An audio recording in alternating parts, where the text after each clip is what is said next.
ओम श्री गणेशाय नमः। राधे राधे। गुरु ब्रह्मा गुरु विष्णु गुरु देवाय महेश्वराय गुरु साक्षात परब्रह्म तस्मै श्री गुरुवे नमः। पुरुषोत्तम मास मातम पहला अध्याय। एक बार बहुत से ऋषि मुनि नैमिषारण्य तीर्थ में जाकर यज्ञ करने में तत्पर थे। उसी समय श्री सूत जी तीर्थ यात्रा के निमित्त भ्रमण करते हुए अपने शिष्यों के सहित वहां पर आए। मुनियों को देखकर नमस्कार कर आनंद मगन हो गए। वलकल वस्त्र पहने, प्रसन्न मुख, चेहरे पर कांति, परमार्थ में निपुण, चंदन से शोभायमान, तुलसी की माला तथा जटाओं का मुकुट धारण किए हुए सरनम इस अद्भुत मंत्र को जपते हुए सूत जी को देखकर नैमिषारण्य के महर्षि लोग उठकर खड़े हो गए। मुनियों के ने हाथ जोड़कर कहा कि हे सूत जी, हम सब लोगों को भगवान की अद्भुत कथाओं को सुनने की इच्छा है। तब सूत जी ने प्रसन्नता से सब ऋषियों के आगे हाथ जोड़कर नमस्कार किया। ऋषि कहने लगे कि हे सूत जी, हमने आपके लिए सुंदर आसन बनाया है, आप इस पर बैठिए।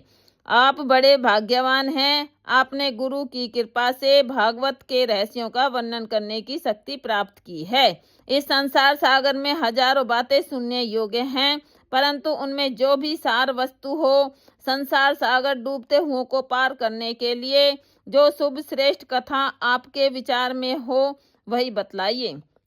शौनकादिकों के पूछे जाने पर श्री सूत जी कहने लगे, हे विप्रो, मेरे वचनों को सुनो। मैं पहले पुष्कर तीर्थ गया और वहां से हजारों तीर्थों में होता हुआ हस्तिनापुर गया। महाराजा परीक्षित अपने राज्य को छोड़कर अनेक महापुण्यवान ऋषियों के साथ गंगा किनारे जा रहे थे।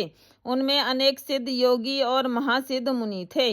मैं वहां पर उस समाज को पूछ ही रहा था कि तो वहां श्री कृष्ण भगवान के चरण कमल में मन लगाए महामुनि व्यास जी के पुत्र सुखदेव जी पधारे, जिनकी 8 वर्ष की आयु, शंख के समान कंठ, ऊंचे और चिकने केसों से घिरा हुआ मुख, दृढ़ कंधे, चमकती हुई कांति थी। वह अद्भुत वेश ब्रह्मा स्वरूप थे।